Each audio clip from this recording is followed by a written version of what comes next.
can I You've start got, talking or? yeah, you can go right ahead. We're just waiting to print the documents. Yeah, don't worry about it. Yeah. So, we're on Zoom? Yep. Okay. So I'm Sherry Norwick, and I've been with Keller Williams and in the real estate business for 16 and a half years. Been on the ALC many of those years, and I'm on the ALC again this year. So I'm really excited that we're brainstorming and masterminding this topic that I know is in the forefront for all of us in the real estate business. I've been having dreams about, getting my offers in and what can I do to help my clients. So I think we're all in the same boat. I'm in the exact same boat that you're in with what's going on in the market. And it's definitely a different market than I've ever experienced. So I can't tell you that I went through the same thing, back in 06, 07, 08, because it was different. This is a market that I don't think any of us has ever been through. Obviously, we had a pandemic. We've never been through a pandemic. All kinds of things that have affected what's gone on in our real estate market. The good news to me is everybody wants to live here. Yeah. The tough news is that we can't find a house for everybody that wants to live here. So I never experienced that before. If somebody wanted to live here, they were ready to buy, they were qualified. It was like, okay, this is fantastic. We'll find them a house. That's not the case anymore.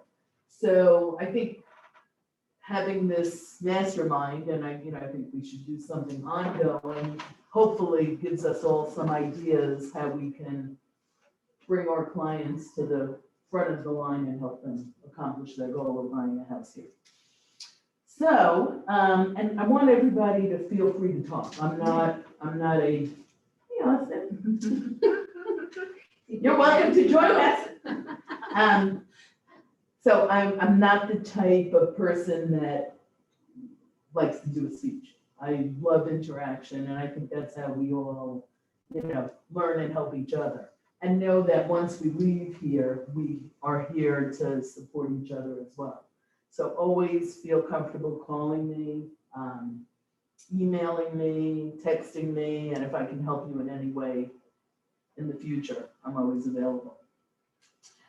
So you want to tell me a little bit about where you're at in terms of, and let me know if there's a chat that comes on. I see something. Hi, everyone. Maybe move the camera to the side of her. I think over here, so you can get the side of her. Yeah.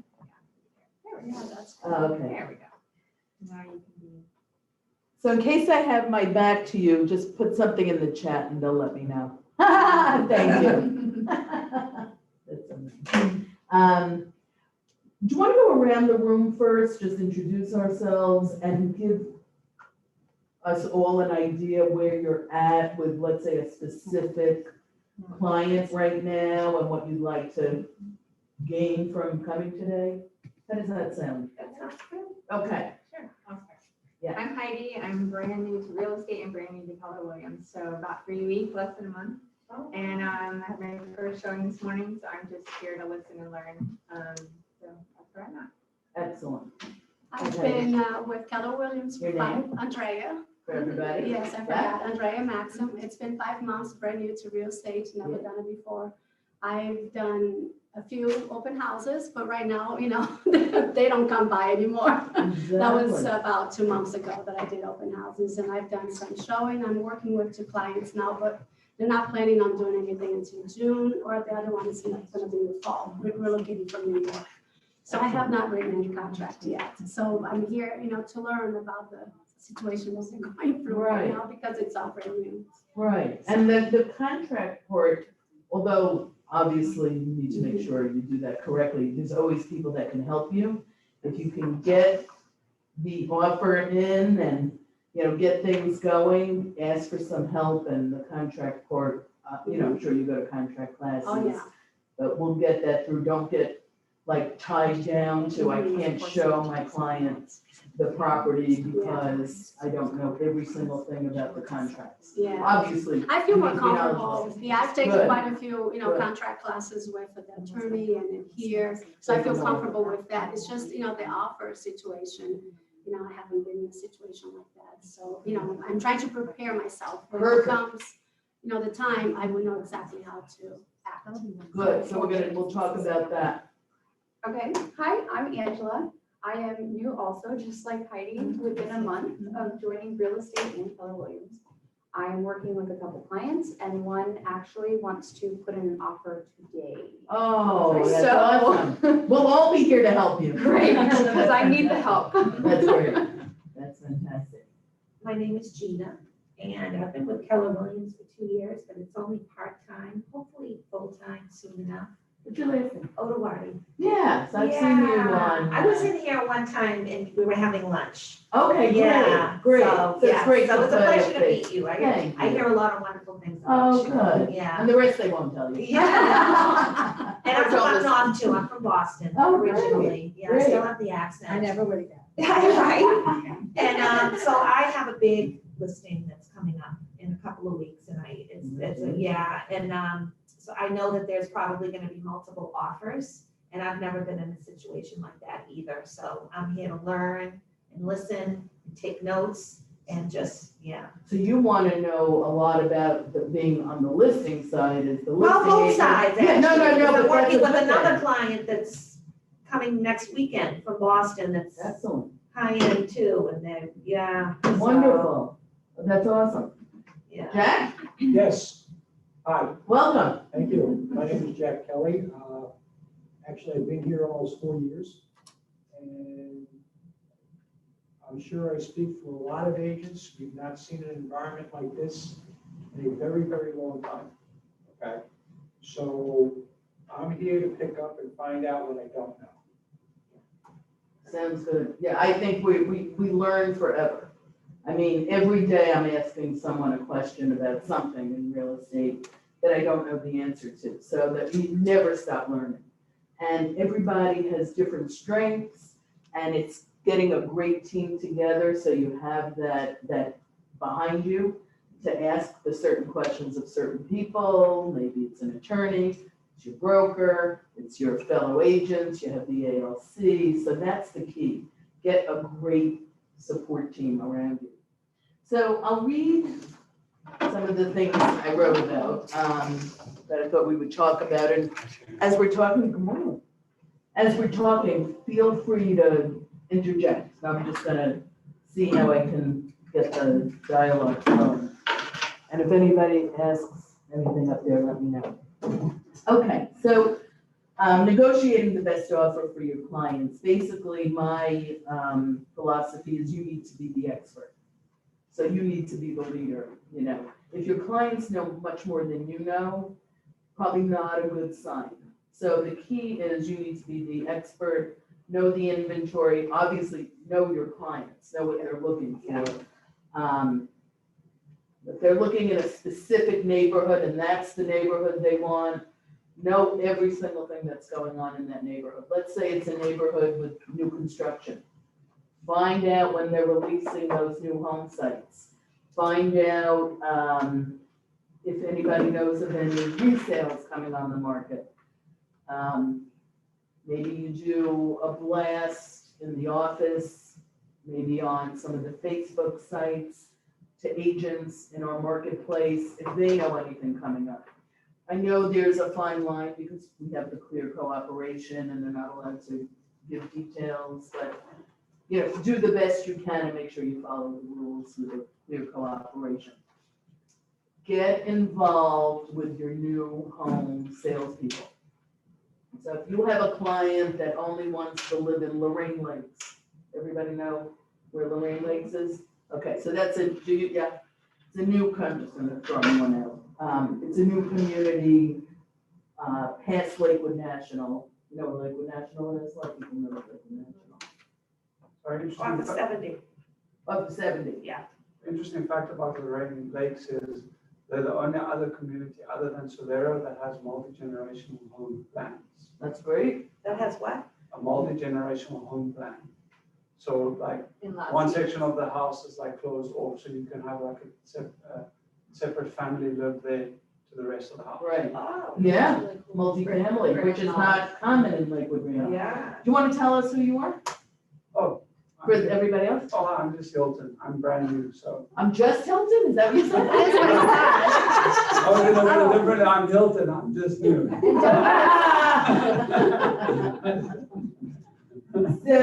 So that's good to know. So he's probably working with someone, who's my guess, that's looking for multi-gen housing, That's right, right? that's right. Okay, so now he found out where those communities are located. That's gonna be key. So when his people say, we wanna look at multi-gen houses, and you're taking them to houses that don't fit their bill, how's that relationship gonna work? exactly. Right? So that's a great point.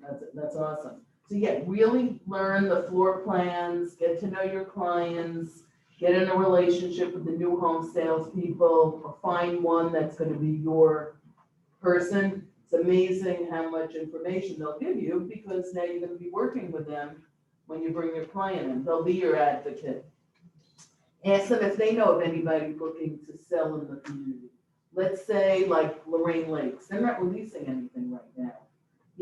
There's probably not any resales because it's so new, but if you go into a different community that's been up for a couple of years, people may be ready to sell, they know the market's hot. Maybe they wanted to relocate, they wanted a bigger house, smaller house, move somewhere else, or just kind of cash out on their profit and rent for a year until they think the market may change. All kinds of things may be happening. Those salespeople sitting there know these homeowners. They could be your advocate. So I think really knowing your client, knowing what they're looking for, doing your research, that's what you're getting paid for. You're not getting paid just to open up a door to a house. You're getting paid for your knowledge. The more knowledge you have, knowledge is power, the better opportunity you'll have to get that deal through. Then when you go to make the offer, let's talk a little bit about what you can do when, does anybody have any questions about what we talked about so far? Because,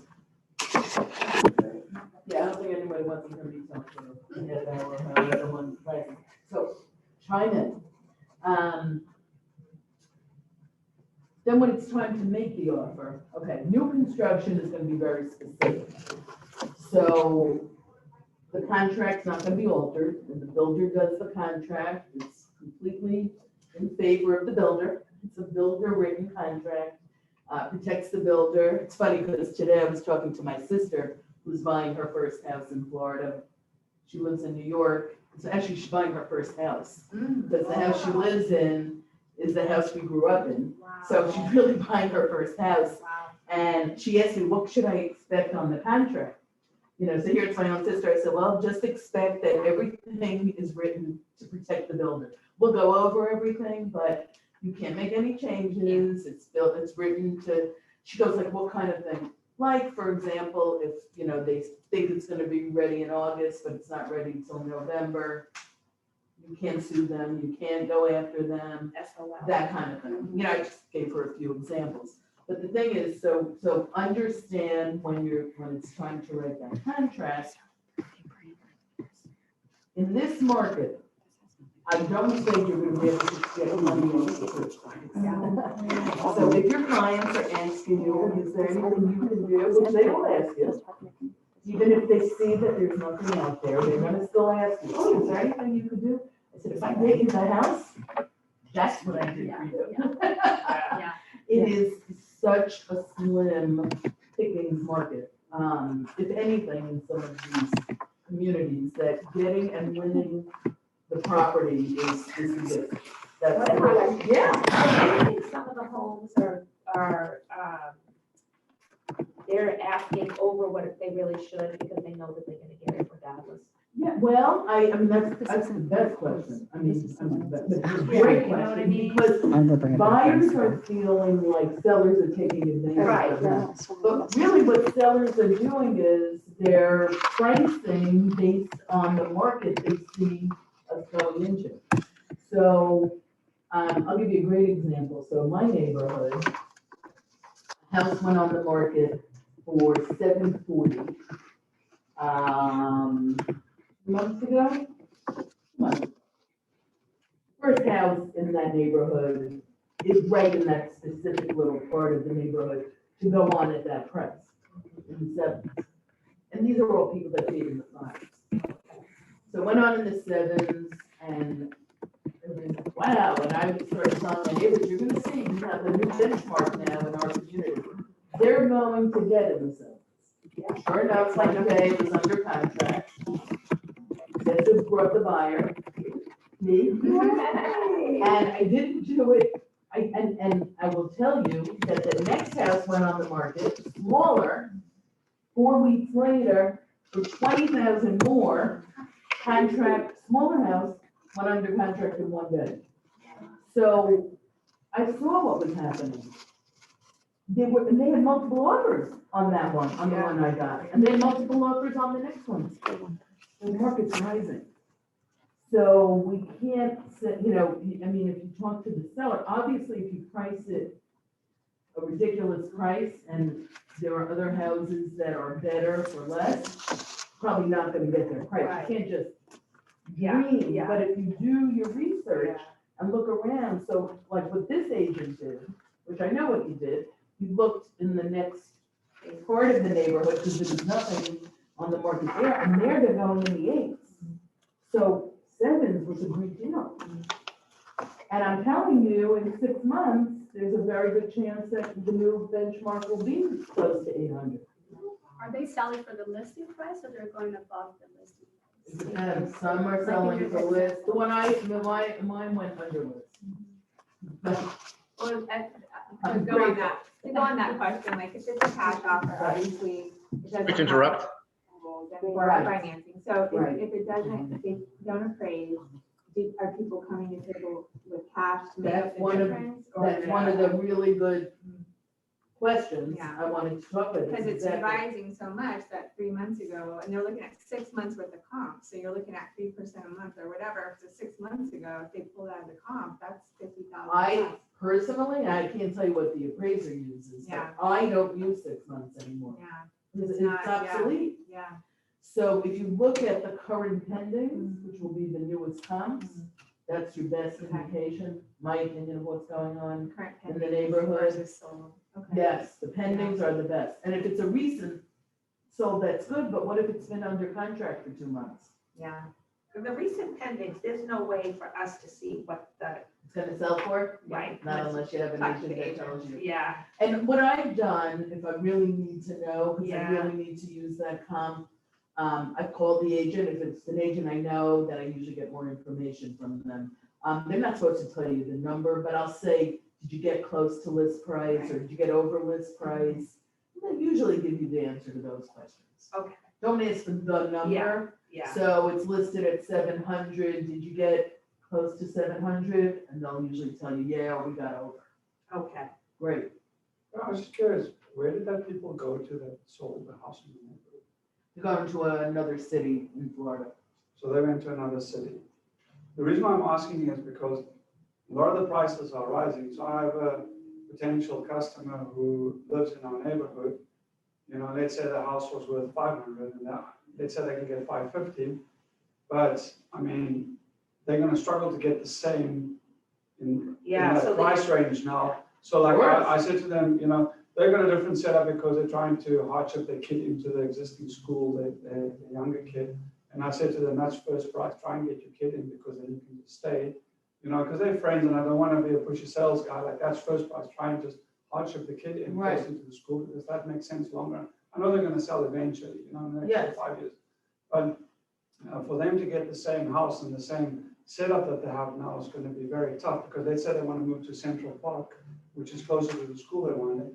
Okay, You know, so they- there is a reason that they would Yeah, want but to I was move. just curious, a lot of people that are selling, I would imagine investors are selling, but if it's not an elderly couple that's maybe downsizing at 700,000, you know, they're not gonna find something in that price range easily, correct? Yeah, That's you what I'm have to saying. have an idea where you're going. And what you're gonna do with that money that you made.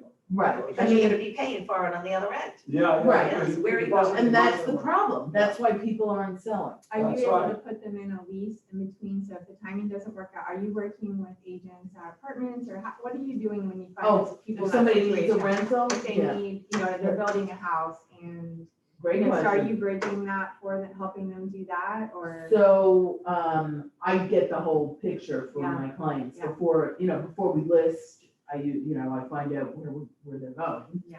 Obviously, because I want to help them with the whole transition. So I've had everything. I mean, look, I have people sell their house that it's a second home, so obviously that's not a criteria.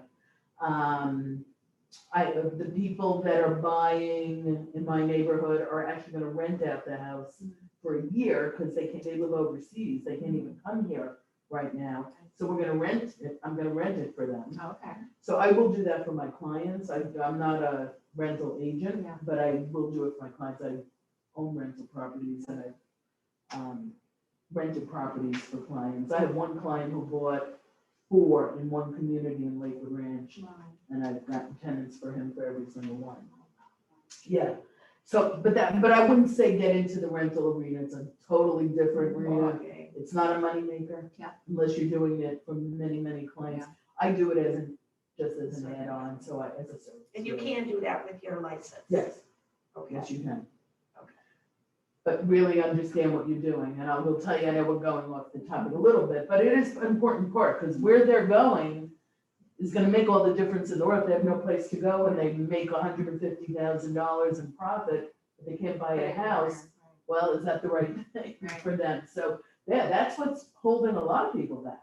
So when I was talking to Mr. Mike Tullio, the mortgage person here, Yeah. they're kind of recommending that you get home equity line of credit on your current home to have the cash to put down, on the new home, because there's so many cash buyers out there. They're not going to take a contingency for you to sell your home and those kind of things. Right, that's So great. through your own consumer bank, not through a mortgage company like Yes. him, but through your own consumer bank, try to open the line of credit where you have, if you have $300,000 equity in your home, to use that to purchase towards a new Great home, idea. and then pay it off when you sell your house. But it's like the timing, it's Yeah, so they don't wanna- crazy. Yeah, Yeah. I mean, that's a great idea. So if you get the home equity line, you have to obviously do the whole listing after that. Because if you have your house listed, they're not gonna give you a home equity line. He actually said Whitney Bank will do, if you Will? have it listed, it's not called line of credit, then it's called a personal line of credit or something like that. So Okay. if you have it listed, they know it's a short-term A loan. short-term loan. Mhm. That's great to know. So, That's really thinking outside the yes, box. yes. That's a great idea. I love that. I'm also There was- handy for the mortgage broker What was because that? he has a better than even shot at getting the mortgage on the new What house. was the last thing you said? I'm sorry. Right, so he's doing that to help, of course. No, that's. So there is incentive there for him as well. Exactly, of course, no, but that's so smart. And that's why someone like Mike is a great resource who thinks outside the box to try to make it all work. So I'm working with a client right now who picked out a specific house in a specific community, which is really tough in this market. And the builder there was one house, but we got on the list right before they were releasing it, and there were a bunch of people before us. So now I'm working on a resale of the same floor plan, because the builder's not gonna be building this floor plan anymore. Mm. But the same thing, what you were talking about with the home equity line.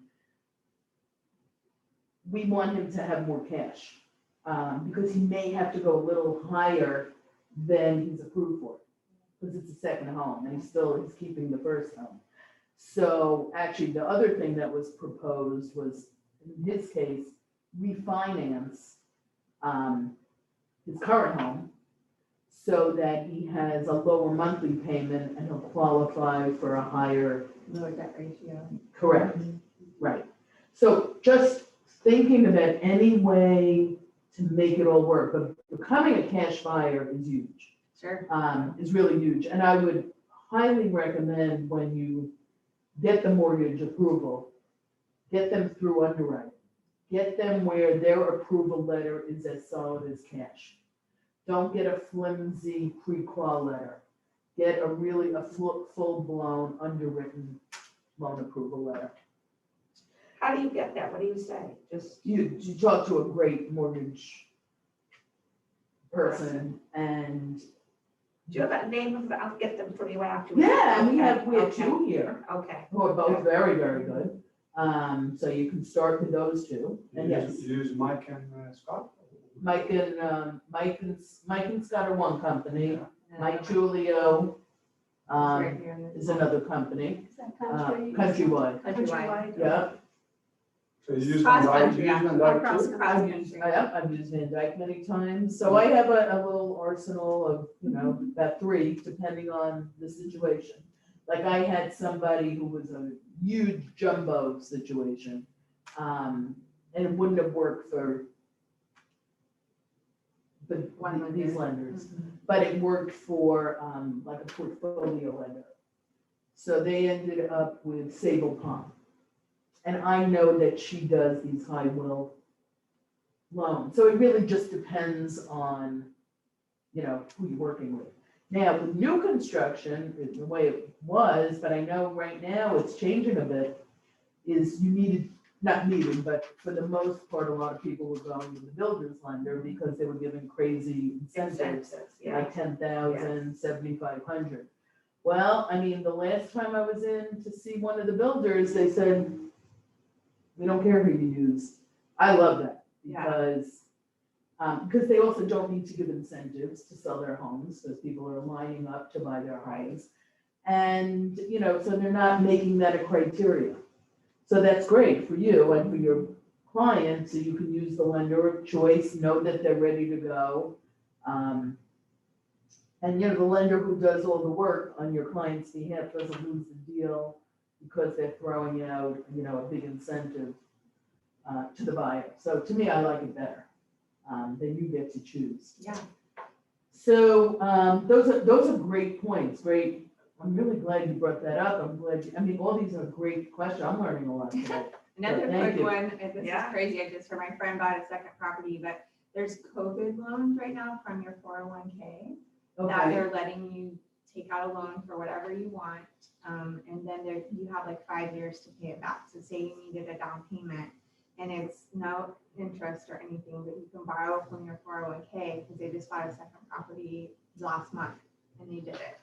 So that's it's called COVID a loan COVID loan. from or COVID hardship or some kind of thing that you can Oh, right. from your 401k to help Yes. you, and they don't ask, what it's for. Yes. It's just a loan, and so you pay it back, but, it might be a small bit of interest, but it's very low. Usually, Yes. Yeah, very Yeah. little bit. There's no penalty on your taxes or anything like that. Right. It's a small, they're not penalizing you because you're under 65 or 65. Right, So they don't ask you if it's, because of its hardship, because for someone to buy a second home, that's really not a hardship. Well, they didn't ask them. You see what I'm saying? Oh, so that's good. That's what I'm is saying, what like, I'm they saying. didn't obviously ask them because if they, or whatever, because of COVID, they're Yes. loosening in their particular situation. I'm just throwing it out there. I don't know No. if everyone does that. Yeah. But I think it's a federal, I think it is a federal. that they released over COVID and with COVID winding down, I don't know if it's still there, but they just did it recently.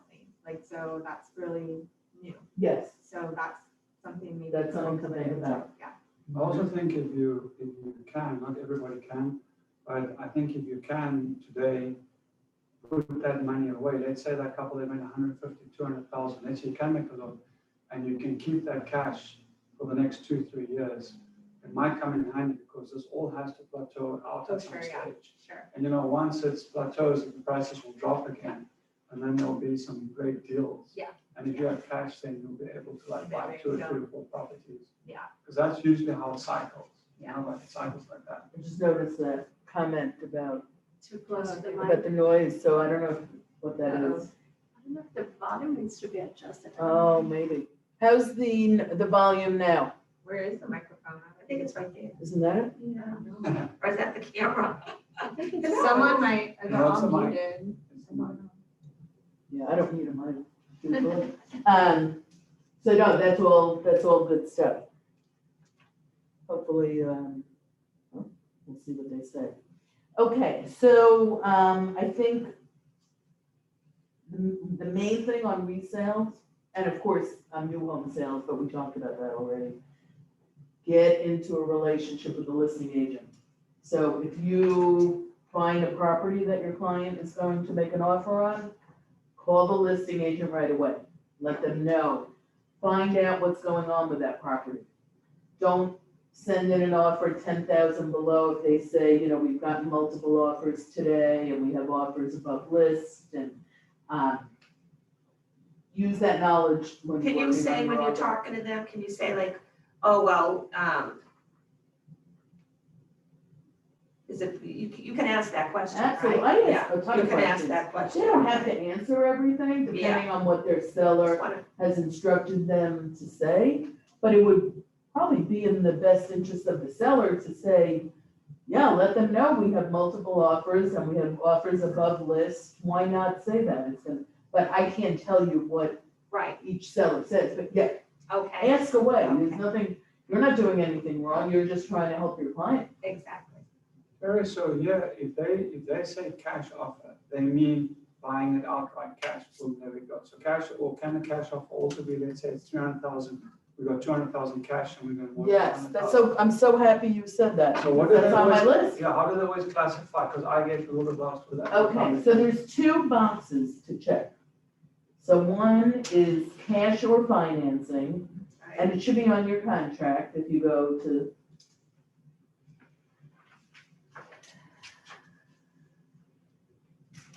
Cash or financing, but no financing contingency is the first box. So let's say if someone does 50/50, do you write, Okay, so let's talk about that. So the key to checking that first box is that you're waiving a financing contingency. It doesn't matter where, like, let's say they're getting a home equity line and the money is coming from that, but they are a cash buyer, you would check that first box. But if anything happens with the home equity line or any other type of financing that they're obtaining, they cannot cancel because they didn't get the financing they wanted. So if there's any financing that they need to obtain and they say, we're not 100% sure we're gonna be able to obtain it and we don't have the cash to buy, you need to check financing, right? Otherwise, you're gonna leave them hanging and they'll definitely lose their deposit if their funding doesn't come through, whatever creative way they have the money coming in.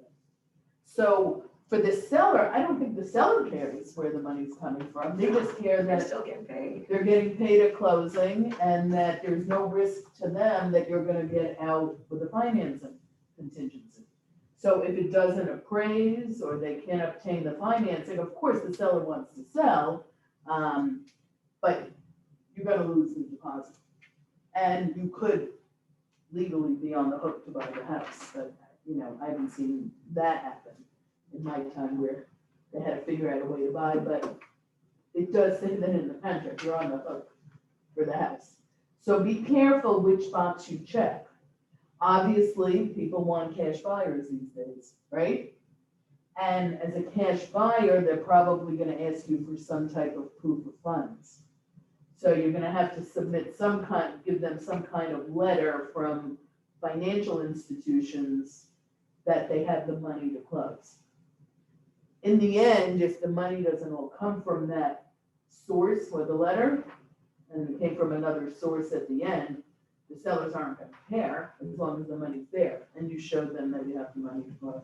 Sure, the one thing that I like to do is when it's gonna be a cash offer, I tell my client, get the offer at the price you're offering. No sense in telling the other side that you have more money to spend. Well, I think that's usually a very good point, but I'm gonna tell you, for the first time in years and years and years or whatever, I sent over, I knew we were in a multiple offer situation, and I wanted, but it was financing, wanted them to know how qualified my people were. And they were qualified for like 200,000 more. Obviously, we're not paying 200,000 more. But I wanted them to see what I was saying was the truth. So I sent over the approval letter with the higher amount, but they took our offer price and they took our deal. Okay. So So really, this market is just different. Yeah. You know, normally no, normally because, they might say, oh, well, they can do more, so. and I said they could do more, and that's what I told the agent. I said, this is gonna be a second home. You know, obviously my clients are very qualified. And I thought, do I get the letter changed to be that exact amount? Or do I show them really how qualified they are? Look, they weren't gonna pay 200,000 more for that house. So I knew it would be a moot point. But at least we got the deal. So it actually helped me on this one. So I'm just thinking more creatively. I mean, if they come back and ask for 50,000 more, we just say no, you know? But realistically, I'll give you another example of something like you don't typically do. I got a great deal for my client recently, cash buyer, and of course, cash buyers are, easier to work with and, they do better in this market. And he said, when it came time to do the deposit, he said, why don't I just send the whole amount in? I said, yeah, why don't you do that? So he sends the whole amount in 3 days. They're not gonna keep the whole amount if the deal for some reason fell through during the contingency period because it was an as-is with a short inspection window. And the seller's agent said, I love your style. Like, he thought it was so great that we showed that here's the money, it's in the title company's account, and we're ready to close. Right, you don't have to do that. But it's just something that, it was a cash buyer, we were closing, we knew we were closing, we knew we got a really fair deal on this house, really, really good. And we wanted to show, There might be a question at the bottom. oh, okay. Don't you reveal that info with an escalation clause? Yeah. I'm not the expert on escalation clauses, so I actually was hoping my friend Rachel would show up because she's been using a lot of escalation clauses. What's I the haven't, so, escalation clause? I don't even know what that is. yeah, to me, that's a contract I have a class and a contract question, but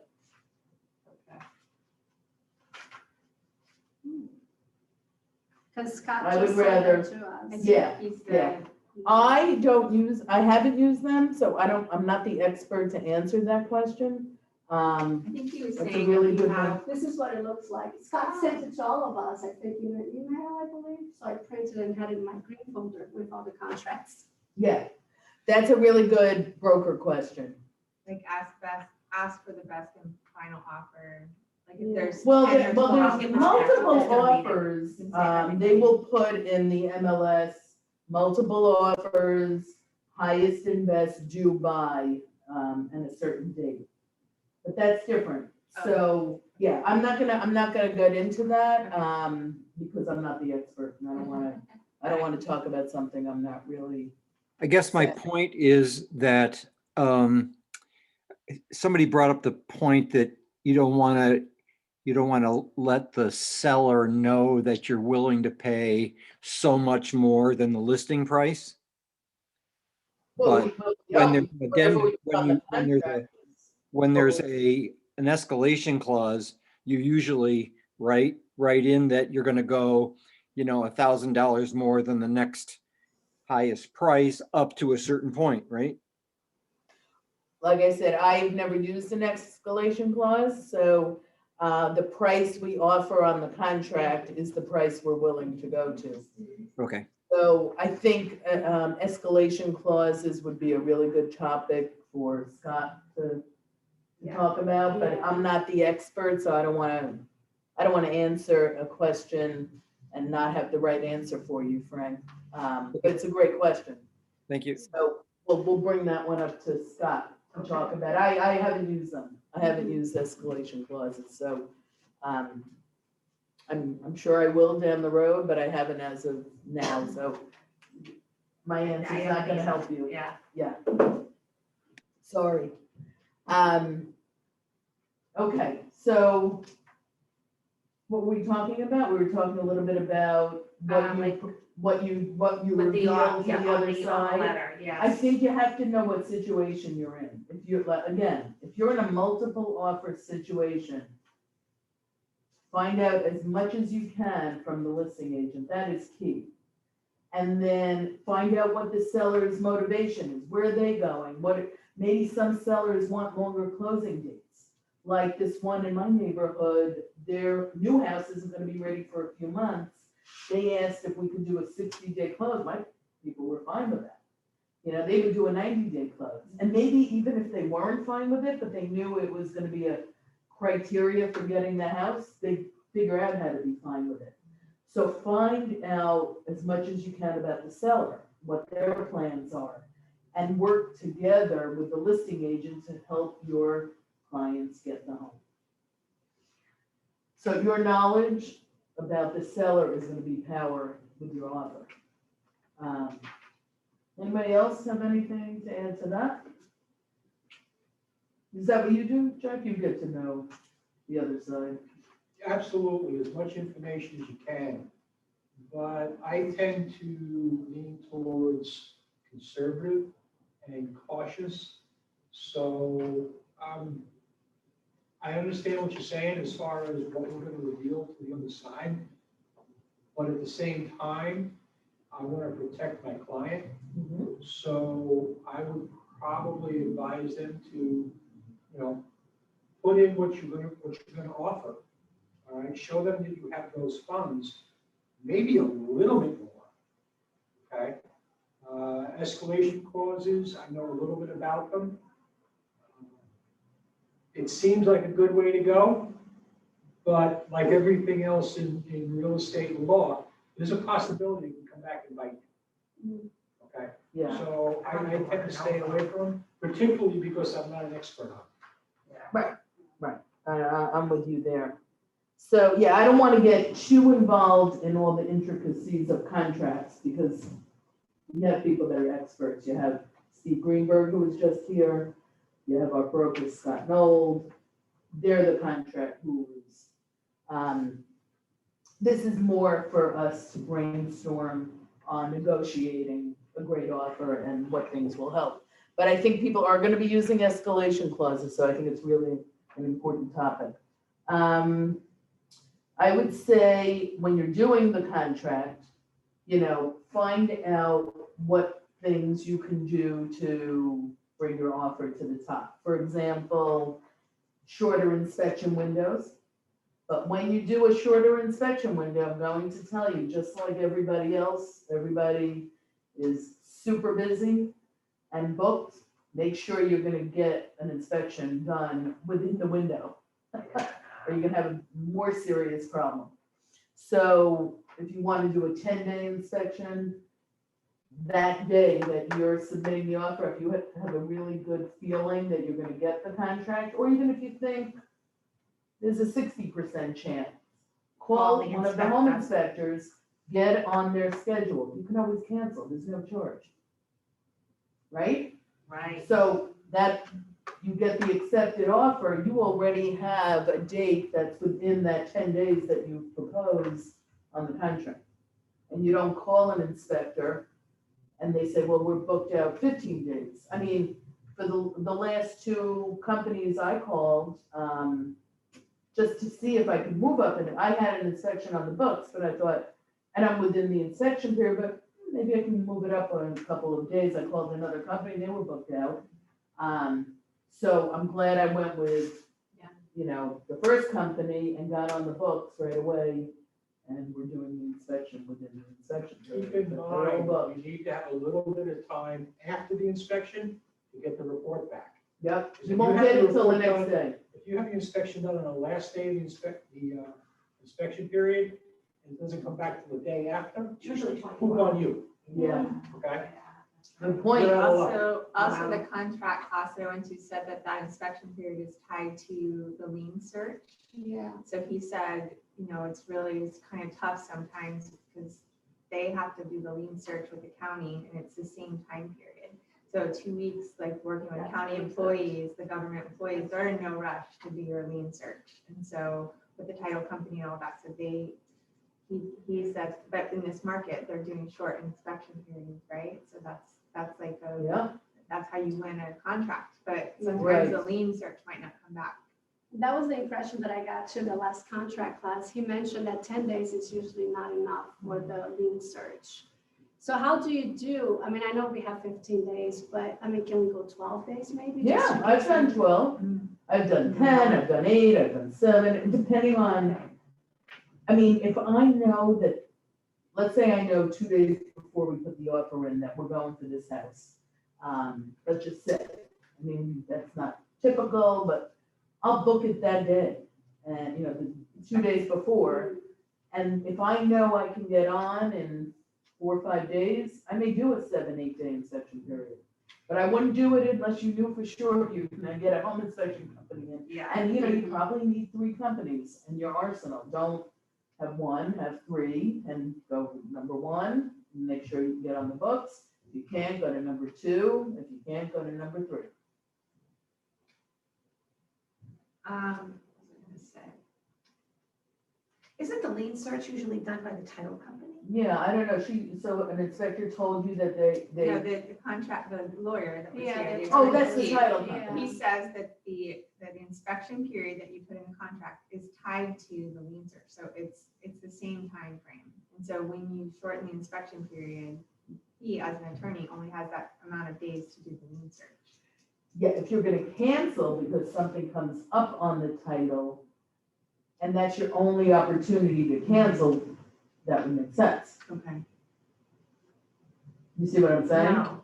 So, okay, let's just say that, and this is the way I'm interpreting it, and again, I'm not the contract guru, and I'm not an attorney, so I don't wanna say Yeah. too much about this, you should ask him, but let's just say you were on a contract with a 10-day inspection period, and that was your only opportunity to cancel, because you had no financing contingency, and a lien search and financing are different things anyway. Right. And he doesn't get the lien search back for 15 days, and there's something big on there, and your people want to cancel, well, now, that may be an issue. They may not be able to cancel. That's what I'm getting from what you're telling me. Okay. Maybe But that's- you know, So who was the one that brought that up? it was Stephen, what's his last name? Greenberg. Yeah. Yeah, he's a great He's the one attorney. that said, you know, make sure you're given enough time for the lien search, because if you have an issue with the lien search, then what? I mean, so the buyer would lose their deposit money, basically. If we didn't give enough time and then there was an issue with. Well, there is something in the contract, my understanding, that you need to get clear marketable title, so I don't know how that Okay. would work. I don't know if it would delay the closing, I don't know. Oh, So I'm not gonna get Yeah. Too specific. yes Okay. for that reason, because I don't wanna mhm, say anything that Yeah. okay. he wouldn't have said. yeah. So, well, we'll find out more about that, so that's a good question. That's a really good question. But I think it's basically about protecting your client within the parameters of the contingencies. mhm. So I think that's the main thing, and then really understanding the contract. So, so find out, you know, what the sellers, what's important to the sellers.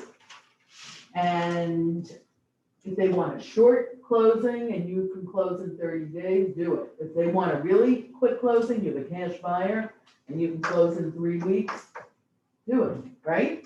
That's a win-win, and that'll probably bring you to the top. They're ready to get out, they have a place they have to go, they're being relocated for work, do a short closing, if they have the money, and put that in your offer. You don't have to do 30 days, you don't have to do 40 days. With financing, you're gonna have to make sure that whatever date you do, that lender says they can close by that date. So talk to the lender, make sure, you know, I like 30-day closes with financing. Some lenders are gonna say that's gonna be tight. So don't do anything that you're not gonna be able to fulfill. Okay, what about buying from afar? Like, if you have clients, I'm working with people from Boston. Me too. You too? Yeah, Right we're from now, Boston, I'm I'm from not, but, so I'm working with people from Boston, and, you know, we're doing as much as we can without them coming in, they came in once.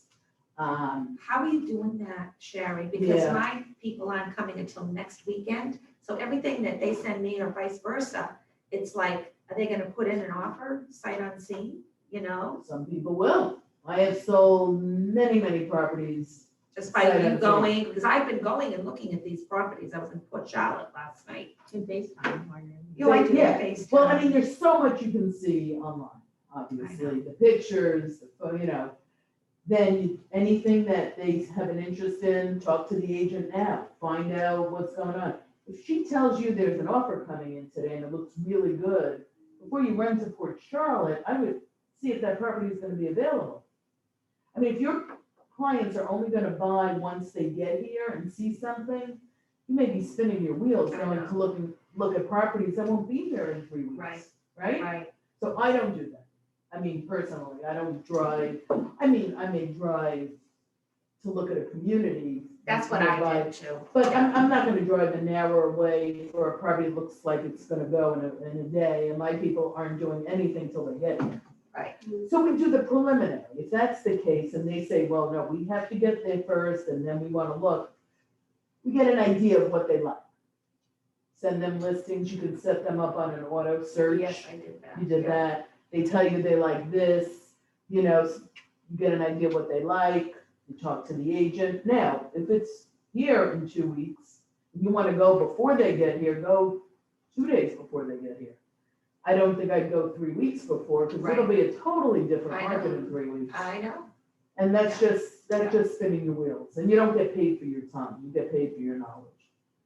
So I have. So a- do as I- much as you can I have a from your client, computer. a couple who are moving from Wisconsin, and they're coming next month, so I set them up on MLS, and I said, and they know how the market is, and they're just looking at what this price range, what kind of house They they'll get. get. Right. So I told them, don't fall in love with a house right now unless you're ready to put in an offer right now. Yeah. So they understand, but they're getting an idea of But what they can get. Right. Yeah. I mean, when the Boston people came the one time, and we talked quite a few times, we did Zoom calls, so we could like see each other. I hadn't met them in person yet, which makes it nice, Yeah. They wanted to do Zoom so we could see each other, and we had a few Zoom calls. It was great, so they could really express what they were looking for. Then when they came and we looked, and they said, there's a good chance we'll probably have to come back a few times. I'm thinking, have to come back a few times. You come back again, it's a different market, we're gonna Right. start all over again. But, Right. you don't say it that way, because that would, I know. they would think you're not listening, and they don't know because they've never been here. Right. So they came, they were open-minded, and then, like I said, they found something they loved, but we were at the top of the list, but we weren't number one, unfortunately, and number one took it. And What that's was the the last one. clincher for the number one to get it? They've been on the list for a month. I say, it's Oh, a okay. builder list. Oh, okay. And as Okay. much as, Okay. I can't understand why they didn't kick everyone else off for us. No, you gotta do the right I get what thing. you're saying. Yeah. So, but what the good part about that is they realize how quickly good properties are moving. And so now we are in touch every day, and we have something else that we may be making an offer on, and they won't even have to come in, because they know this floor plan, they've seen it. I went over, I took some more pictures of the front of the house, we got some pictures of the back, and it's not on the market yet, but when it goes on, we're gonna jump on it. So, again, that's finding out what's happening in the neighborhood that your people are interested in. And yeah, I would say for the sake of your time, because when you get busy working with multiple clients, to drive down to Port Charlotte, unless you live near there, I don't know where you I live. know. Yeah, for something that's not happening for 3 weeks is probably not the best use Yeah. of your time. Yeah. Unless you have to do it just to show them, if you know them, their personality. I've never met them in person, Okay, but FaceTime. and stuff. FaceTime. Yeah, yeah, yeah. They have mutual friends. They were referred to me. yeah, that's So wonderful. I know. That's how you build, the best businesses, referrals. Yeah. Because they're sold on you already. They're gonna work with you, and you're gonna help them get a great house. So you talk about that, about the logistics, a lot of people make offers without coming in. Then figure out what contract is best. If they're making an offer and their plan is, once they get their offer accepted, to then come in and be here during the inspection period, make sure it's all gonna work. I don't love that, because I'm a listing agent as well. And so I don't really love if I think it's gonna be shaky, that, you know, they may cancel, but you have to do what's best for your client. And most likely they'll go through with it. Schedule the inspection, get everything done, and it may cost them some money. Maybe the inspection will be in 3 days and they're not gonna get here for 5 days. So they have to pay for the inspection, and if they come in and they decide to cancel, for whatever reason, if it's on the as-is, not on the regular bar, obviously they'll cancel and then they'll be out for money for the inspection.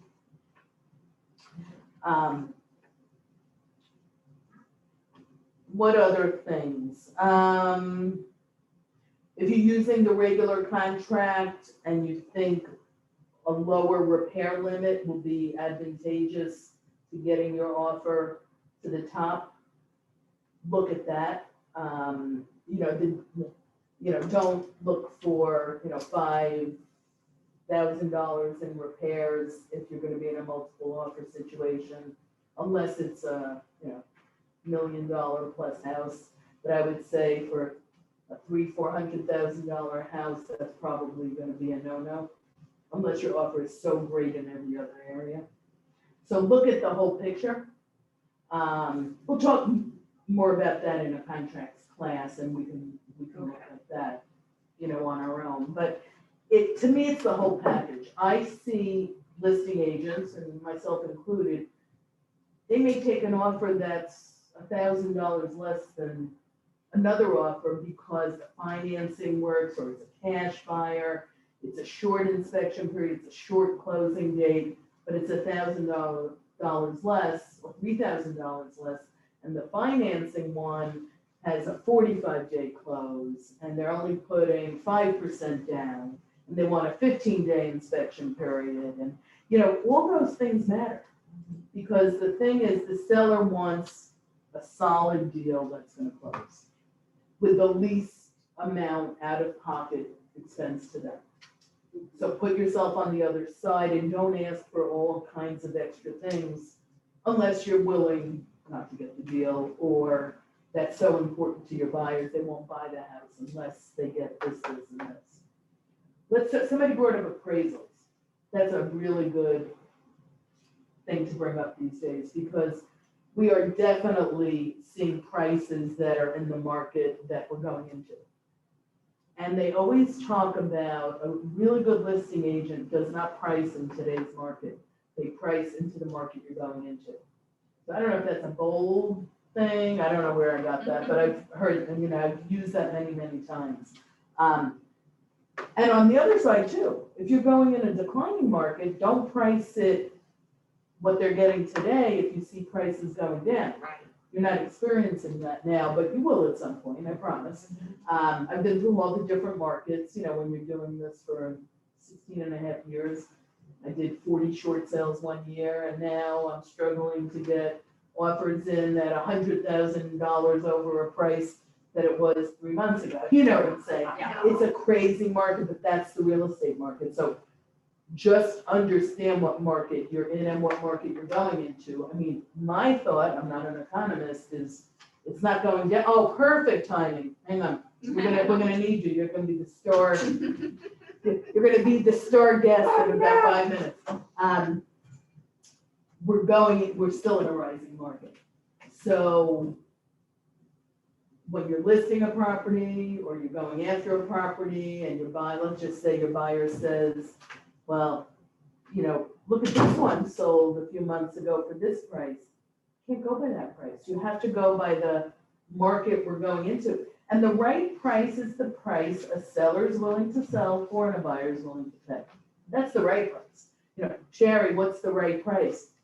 Whatever a buyer will pay that the seller will accept and sell the house for. Correct? I mean, there's no magic formula. It's not a science. It's really an art. And so think about that when you're making the offer. Now, if they're getting financing, appraisals are definitely an issue. I had one recently, 2 months ago. They did a desktop appraisal on a property that had been completely renovated. They never went into the house. I mean, there was no way it would appraise even close to the price if you don't go in. It's been all remodeled. It was an older home, but it was all remodeled, and we really got a great deal on it. My client loved it. We got it under list, and it didn't appraise. So I knew she really wanted to buy the property. And we were upset. We went back to London. We said, how can the appraiser not go in? I mean, this is a remodeled property. Well, you know, with COVID, we're not going into all the houses. They used that as the excuse. So we ended up getting her loan restructured, which she put down a little less.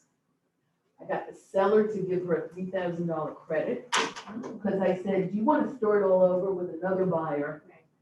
She's done the inspections. It's a smooth deal. We're going to close in 2 weeks. I said, and you'll have the same thing could happen with your next buyer, right? Because it's really hard to combat a property that's been remodeled. There's not 3 just like it. So I spoke to the listing agent. We had conversations. The seller was not happy, but he did it. Restructured, and we got the lender to cover that 500, is it 500 or 700, to cover the appraisal and the fact that she had to restructure the loan. So she got we got a credit from the lender because we were really upset about doing a desktop. Yeah, but that shouldn't be allowed. It is allowed. It is allowed. Yeah, that's not right. I know. So that was one situation, but we got it through. She loves the house. She got a, big credit at closing, so she had less money out of pocket. Restructured. Her monthly payment was only slightly different, very low. And it was a win-win. So don't say, oh, we can't make it work because the appraisal came in $10,000, $15,000 under. There may be ways to make it work. And I think we're gonna all experience that more. With the financing. With appraisals. Yep, because how do you have comps to support a price when it's the new benchmark or the new price for the community? You're the new comp. You're the new comp. That's it. So we were the new comp pending in my neighborhood that got the next people Yeah. 29,000 more Financing. for a smaller house. Yeah. Because, they looked at what this one was, and it wasn't my listing, thank God it was my buyers. Yeah. And, they feel like they hit the jackpot, which they really did. There was nothing available. So what else? Because I think we're supposed to be done in an hour, but Rachel, I was telling you, this is Rachel Woodruff, one of the top agents in the whole company. And she does use escalation clauses. So I said, I didn't want to get into contracts. I don't want to do too much. But just like a quick tidbit about, because I really think that should be, yeah. So somebody, Frank, I think I got your store agent here. As far as, we're doing a couple of different things. It's definitely a tough market out there. There's no question. I don't know what issues like you guys have come up with, that you've had. But as far as the escalation clause, I think the number one thing is make sure that if you're going to use one, make sure that the agent that you're presenting the offer to understands what it means. There's a lot of agents out there right now that don't know what an escalation clause is, and it's not being presented accurately. So then it could actually hurt you then instead of help. So They think it's another. they just don't understand. They're not looking at that max price on that escalation clause. Do you guys know what an No, I escalation don't clause even know what is? it Can is. you Okay. explain? So an escalation clause is an addendum that's put to the contract. So let's say you offer $300,000 on a house. You're gonna put this addendum with it that says, we will pay up to $350,000 for the house with increments of 2,000, or you said it, 500,000, whatever you want to do, a certain amount of increments over your top price offer that you get. So let's say as a listing agent or a seller, you have 3 offers. You have the one you have at 300 with a 350 escalation clause with $1,000 over top price up to 350. You can have an offer at 360, well, let's say 340, and you have an offer at 330. Well, what you could do is with that escalation offer, you could literally go, okay, here's a copy of my front page, black everything out. Here's our offer at 340. you came in at 300, we'll accept your offer for 341, whatever that gradual increment you were gonna go. Now you got the contract. So you didn't have to technically pay the whole 350 and go in full price that you would have paid for the home. You went over so much over the top asking. So it can help when you're in a multiple offer scenario to, if your buyer doesn't want to necessarily, look, I would pay up to 350, but what if they only get offers of 300? That's ridiculous. I don't want to pay so much difference. Okay, well, let's do an escalation clause up to your top fee, okay, with increments of so much to 3,000 over the other offer. I want to say one thing about that. So let's say the property is listed at 350. And you've, on the other hand, like if you've already spoken to the listing agent before you sent your offer in, and she says, we have multiple offers and we have a few over list price. I don't think you'd want to go in at 300. No, yeah, no, I'm just. No, giving you an estimate without but I that. want them, since Yeah. none of us are comfortable Yeah. with escalation clause, I just want them to No, you'd always want to. understand, don't use it on everything and then go in low with the escalation clause. You would use it like Rachel said. You if could, but at the like same you time, can, even if you don't know what the offers are, you go in at what it If is, you do, wherever. yeah. Your offer's at 350, so Good with that question. person. Let's say, same scenario, you offer 300, your top price is 350, Mhm. they come in at 340, your escalation clause says they'll pay an additional 2,000, which puts it at 342. The buyer balks and says, no, I'm not paying that. Are they locked into that number? That's the offer they've done, I mean, I'm gonna say no one. Well, if the seller accepts it, But, Yeah, okay. I mean, they He want it. says, Mark says, well, you need proof of the higher offer. yes, yes, So the listing agent would have to show you before they Yes. escalate But it. yes, the front page. When I've done that, yeah, I literally will black out my first page, black out the details, right? You're just gonna have all the address and then that offer price. Send it back with my signed counter, with the escalation, with the, price change to whatever they stated. The other thing is make sure if you do an escalation clause for the amount of increments that you're gonna go up over the top price, make sure it's big enough. Because you'll see some that are $500. That's not enough difference. Sometimes contingencies in the contract can outweigh $500. right. So make sure if you do those increments, it's something that's substantial that is gonna mean something to that seller over a shorter inspection period or something. It kind of sounds like eBay, you know how you put in eBay what your max Yeah. offer would be? Very So, similar, and it'll say, similar. no, when you put it in, they'll say, no, you have to go up to this one. So it kind of sounds like that, where you put in your max offer. Very similar. It's Yeah. just a way to offer more, but not necessarily have it. The other thing is, but again, make sure, like Sherry said too, with the agents, make sure they know, because there's times escalation clause, I believe, can hurt you. Yeah. Because if you submit an offer at 300, like Sherry said, they got all these offers and you're doing it at the list price or something with an escalation clause. What if that agent doesn't know what an escalation clause means? As far as she's concerned, or he, your offer is at 300. Yeah. So now, they don't understand what that even means, so make sure they understand. Yeah, and think about it. What if your escalation clause says you'll go up to X amount of dollars at certain increments? They already have offers over that, you're out anyway. So they could And take their so highest offer they could and then take just it. add $2,000 to that, basically. Yeah. If it's within your If client's they know, window. yeah, If it's they could within just, the it window. could be a win for a seller if they If it want ends it. up being the best offer, Yeah. sure. The other thing we're doing, without escalation clauses is really going towards using the standard contract. Yes. We Go- talked about that. Yeah, do your standard contract. I'm zeroing out repairs. It's an as-is contract with the key is your buyer needs to understand that they are locked into that. If it gets accepted, they do their inspection. They have a right to ask for something if something is structurally not functional working, right? AC does not work. We can ask for it to be fixed and get out. If the AC is just dirty, you're stuck. Your buyer's buying it. You know what I mean? You can't be nitpicky. So it's something that you've got to know that your buyer's 100% into buying that Yeah. house to do it. But something like that, I mean, that's for a seller, if it's a good offer and because people I don't know how you guys are seeing, but people are putting in as-is contracts left and right, and they're going doing inspections, asking for a whole bunch of stuff, and then we're canceling out Well, deals, we're going, seeing yeah. deals, hitting back into the market, it's ridiculous.